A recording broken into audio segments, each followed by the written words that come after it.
Welcome to the August edition of BBRO BeetCast. I'm Francesca Broom, your host and Knowledge Exchange Manager for BBRO. I hope you're listening to this whilst the combine rolls, or you're relaxing having already got this year's cereal harvest in. Wherever you may be, we've got lots of sugar beet related topics to catch up on from this month's guest, Professor Mark Stevens. So what a lovely finish we've had to the end of July with a bit of rain, and we're all looking forward to the sunshine returning for August so that we can get the harvest in. And I'm here today with Mark Stevens, and we're actually sitting outside the BBRO offices. We were tempted to go over to Morley, but there are clouds circling overhead, so we've taken the easy option today. But Mark, what I really want to do is catch up with you a little bit and pick your brains over what's happening in the crop, and particularly what has been going on with virus yellows. Hi Chaz, can't quite believe we're at the end of July, and the good news is we've had some rain over the last sort of 10 days. You can almost coincide that with the schools breaking up, and it will probably keep raining now till they go back, so that's not good news if we're hoping to get the combines out, but time will tell. So with regard to the season, what has been happening is we've seen some yellowing in the sugar beet crop at the moment. We are seeing signs of virus yellows. The good news is it's relatively low levels, but there are other reasons as well to why the crop is going yellow. So given just how dry it has been with the lack of rain, we have seen the crop under stress. There's some impact from drought and even scorch with leaves going down and burning on hot soil. But this warm, dry weather has favoured several other pests this year, including capsid damage. So they've been coming out the hedgerows in quite large numbers in some locations and feeding on leaves. And they tend to puncture the main vein, and they have toxic saliva, and that can lead to yellow tipping.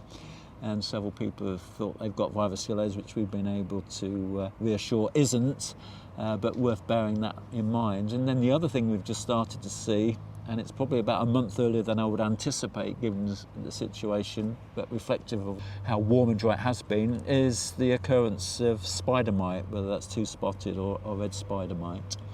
And that's again coming out of hedgerows. It can give the impression of virus yellows, but actually the leaves aren't thickened and it's the direct feeding damage. And the best thing to do is often to check along the hedgerow if it is going yellow and turn it over, and what you'll actually see is the mites running over the surface, and often a very fine web. For either pest there's no control strategy, and I'm sure the crop will recover from it. But as I said, it's one of those pests that we don't see very often in any significance, but it has enjoyed the warm, dry weather and enabled to come into the crop. And you mentioned a little bit there about other issues that are causing yellowing. Well, obviously crop is under stress where they've been droughted.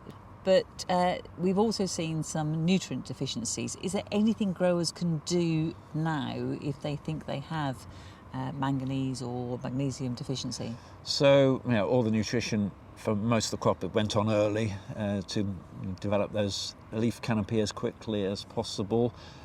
Some of that yellowing from what you've just highlighted is due to probably transient magnesium or manganese deficiency. It's worth bearing that in mind, particularly on the lighter sandier soils, and need be to rectify that. But sometimes also the crop is transient, and once the crop grows away, then you'll start to lose those yellowing symptoms caused by that.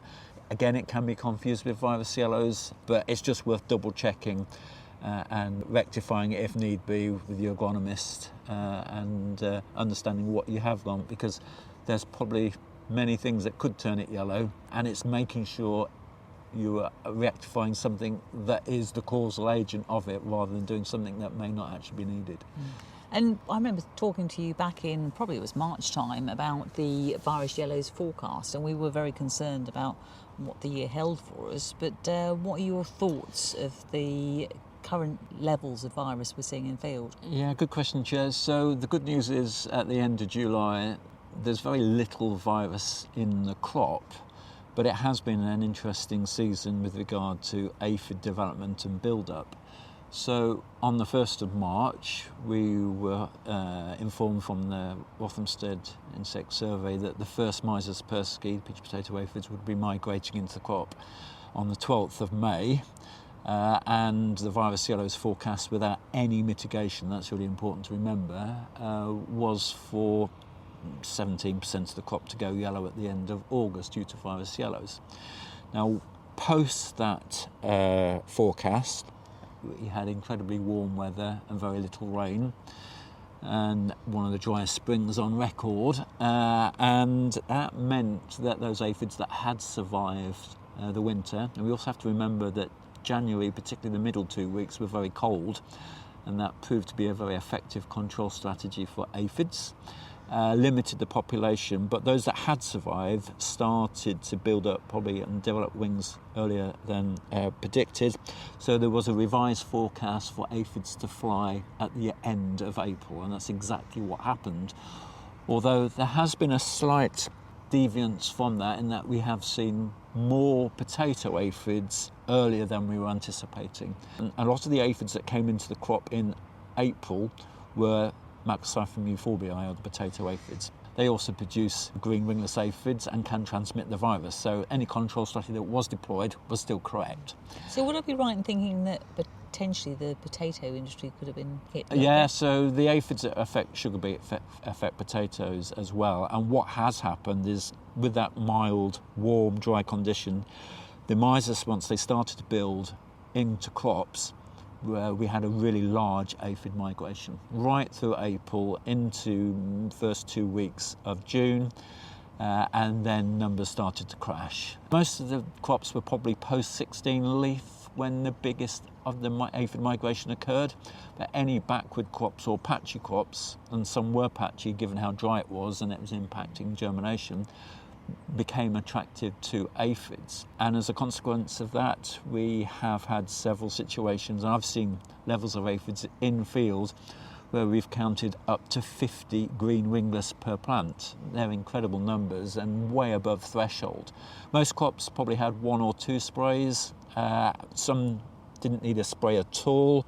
But we have been able to gain some really useful aphid data. The team have been doing some great work assessing aphid numbers, whether it's aphicides or some of the other IPM approaches. As I always describe it, virus yellows is an indirect problem, so it's half time. We've got the aphid data, and then we'll assess the trials for virus in August and September. But the treatments have worked well, and some of the new treatments have also given us some good data, but we'll be able to talk about that more later into the autumn. And that was quite good for us as an industry to suddenly get that lifeline at a time when we thought we might be under a high-pressured year of aphid, to suddenly get a new product registered for use, and that'd be the Savento Prime. Yeah, Savento came into the crop at the beginning of March as a fully registered product from Bayer, it's been put through its paces this year, and we've had it in trials as well, and from the early data that we've been able to gain from this year, it's given us some good efficacy as well. So, and that's alongside the likes of acetamiprid or flunicamid. So, having 3 different active ingredients is good news to give the diversity to growers to be able to tackle virus yellows into the future. And then we move on a bit because we've sort of managed to negotiate through the virus period and the aphids. We're looking at quite a droughted, wilted crop in places, and while that's down, we are seeing other pests come in, and particularly the beet moth. Yeah, so unfortunately 2025 is looking similar to 2022. So beet moth probably first came across the radar of BBRO in 2020 when we had 1 or 2 isolated cases. Initially we thought it was boron deficiency that was causing the black heart, but actually with time we identified it. It's a species that there's not a lot of knowledge about it. Across Europe, it's been a pest more of the likes of Iran and other countries like that, Egypt, more of a continental climate, but with climate change developing, milder winters, sadly it's enabled it to establish itself in the UK. We didn't really see too much of beet moth in 23 and 24 because they were more traditional summers. And the one thing we are learning rapidly is that, like you've just described, Jez, if you've got a healthy canopy, an upright canopy, and a well-watered canopy, beet moth really isn't an issue. And if it is in the canopy, it's doing little damage. The problem we've got this year with it going down is it's exposing the crown. The moths are coming into the crop, and sadly this year it would appear that they were flying at the end of April, which is quite remarkable, and were getting into the canopy, and they've been able to lay their eggs, then hatched, and the caterpillars are mining, feeding in the petioles and into the crown, and we're starting to see these black hearts. And although it's the end of July, are concerned that we'll get further generations and potentially, depending on what happens with weather in August and September, there could be further influxes of populations that will have further impact on the crop. But it's not everywhere, and it's often reflected in where we've seen it before. But with the rain we've had and crops further north, it is a problem that's quite sporadic. And the problem with this particular pest, the larvae, once they go into the plant, are particularly difficult to hit with a control strategy. So we know that pyrethroids, for example, Cythrin 500, which has caterpillar on the label, potentially has efficacy, but becomes harder to hit because it's almost protected in the plant. We know from other work elsewhere that diamides have efficacy, and coragen that we have applied for is used in the likes of Poland and Germany, and we work closely with British Sugar and the NFU to put that in. So an emergency went in that was granted a few weeks ago to give some diversity, because we also get nervous about using pyrethroids in the crop, because what we also need to do and look after are the beneficial insects, which have been in really large numbers this year.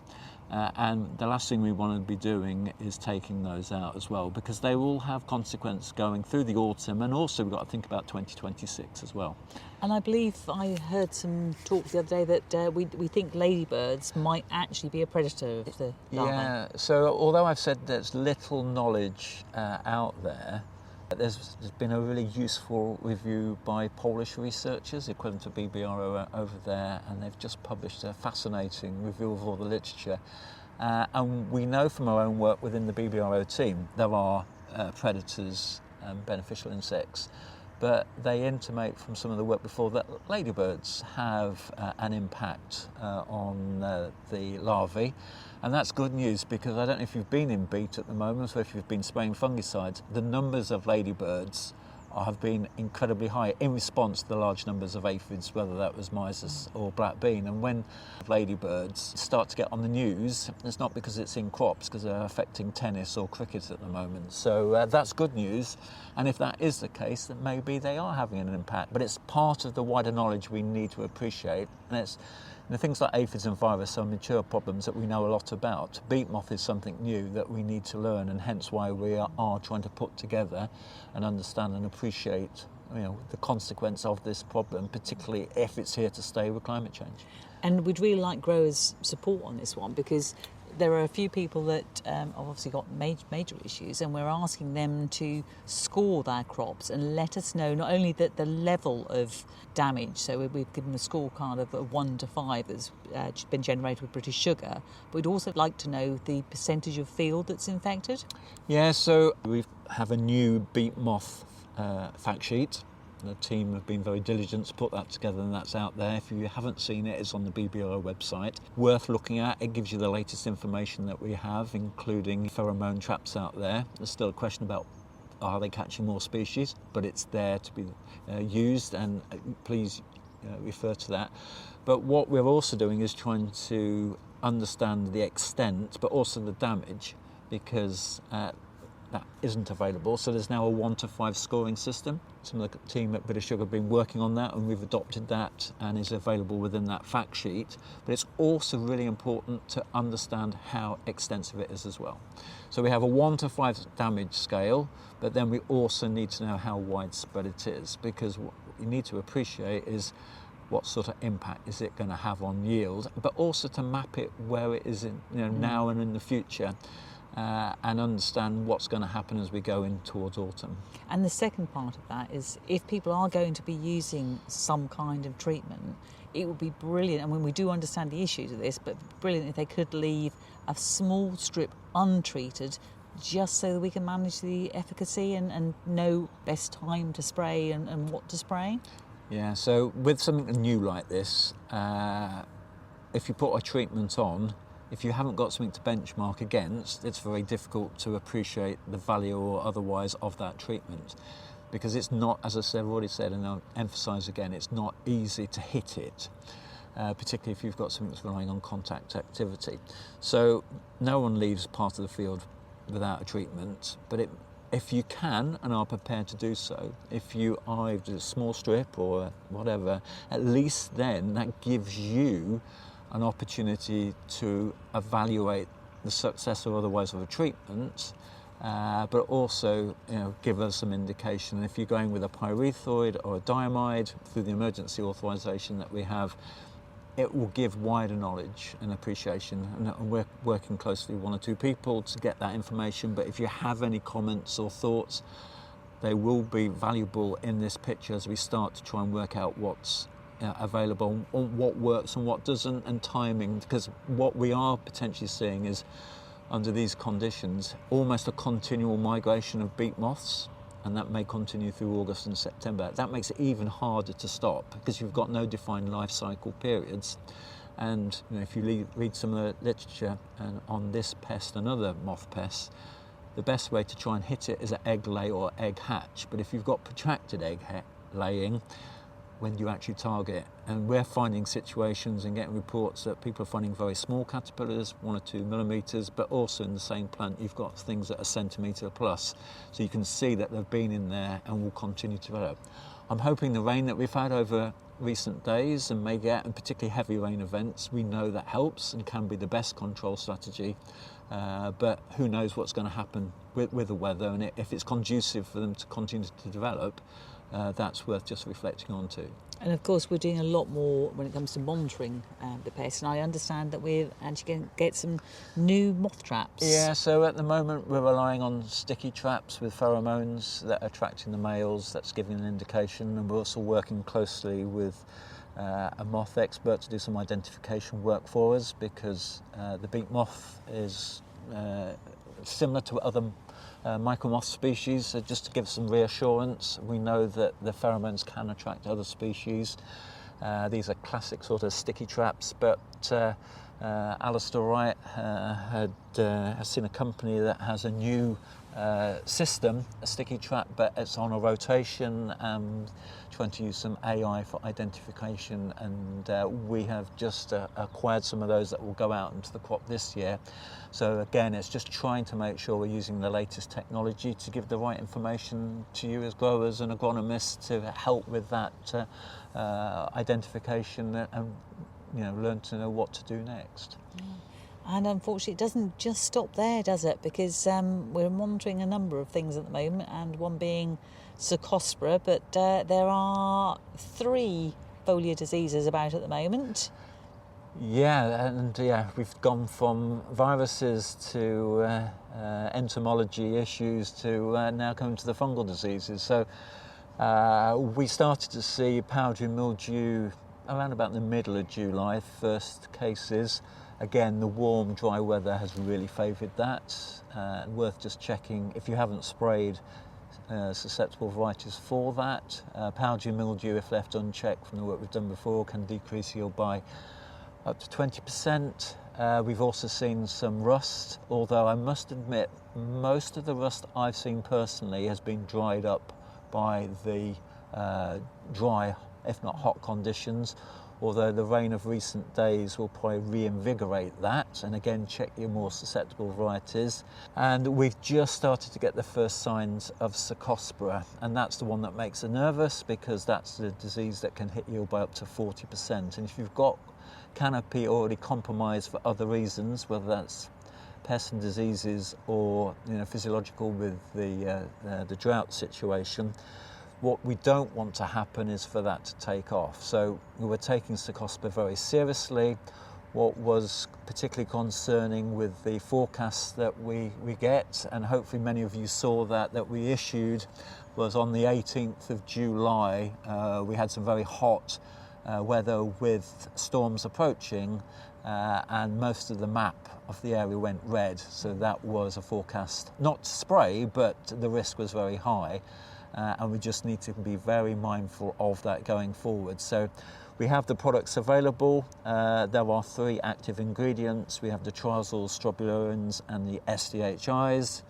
And what we're also doing, and they're all effective at controlling the diseases, what we are concerned about, and hence why we introduced the Spornado work that Alistair picked up from elsewhere in North America, is making sure that we keep a very close eye on our Cercospora isolates, because what we are starting to see is this shift in sensitivity to the Cercospora isolates. And once we start spraying particularly the strobilurins, you're seeing a shift to resistant isolates. And so we'll keep an eye on the BBRO website where we'll update that information. But make sure you're controlling the diseases. Once you start to see disease, then get those fungicides on. Also bear in mind that you're supposed to be spraying a turgid canopy, an upright canopy, which is also difficult, but again, the weather we've had more recently will have helped. And you mentioned there about the map that we've got. There was actually just over 1,500 growers that were affected by the last high spike on the weather risk forecast. So, we will keep that going. So every few days, we're monitoring every day, but every few days when we see high levels, it might be an individual address or it might be a number, we will be sending out those alerts. But you've mentioned there about the potential resistance genes coming in, so it's very important that growers actually use different actives, isn't it? So ideally we'll encourage you to rotate. I'm also aware that depending on lift date, you may be thinking of a 1, 2 or even a 3 spray strategy. So definitely rotate, that will help. We do know that controlling disease is really important. If there's one thing you can do to maximise yield return at this stage is using fungicides. The crop potentially can put on 40% of its yield potential from the 1st of September. And we also know from all the previous work that BBRO has done, a 1 spray strategy with a crop lifted in November will probably give you 7 adjusted tonnes benefit. A 2 spray strategy up until Christmas will probably give you somewhere between 14 and 20 adjusted tonnes. And if you're using a 3 or even a 4 spray, it does depend on season, year, but you can see more than that from trials. But what it tends to do is keep sugars up. Mm-hmm. So they can make some big difference to the bottom line. So definitely reflect on that and get products on. And I know some growers will be sort of querying, or 3 sprays sounds a lot, but actually where Cercospora has been particularly prevalent in the USA, they're sometimes using 5, 6 sprays, aren't they? Yeah, I know it's a very different climate, although who knows where we're going to go with this particular campaign, but they, even in parts of Germany, Austria and other continental countries in Europe, can use 4, 5, 6 sprays. And in the Red River Valley in North America, they could go 5, 6, 7 sprays on really tight windows, just to keep on trying on top of it. Some of those other countries have more actives than we do, particularly in North America. But if you do start a program, what I would do and emphasize is you're going to put on a 2nd or a 3rd spray, go no more than 28 days, because you do not want to open the window of opportunity for the diseases.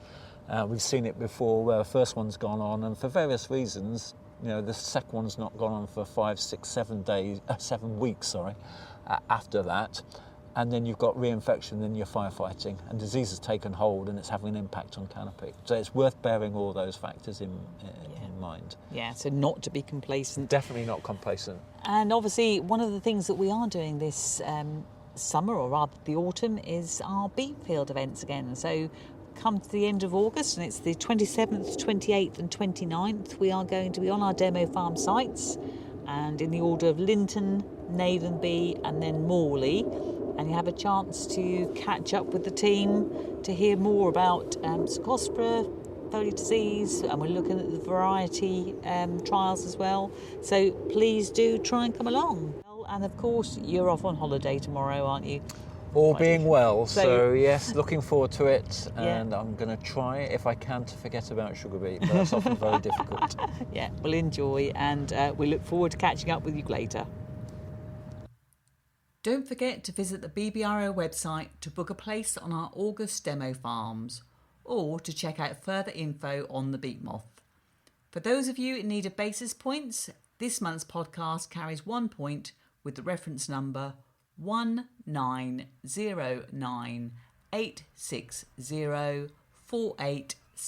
1909860487113. Enjoy the summer and join me here again in September. Thank you very much for listening.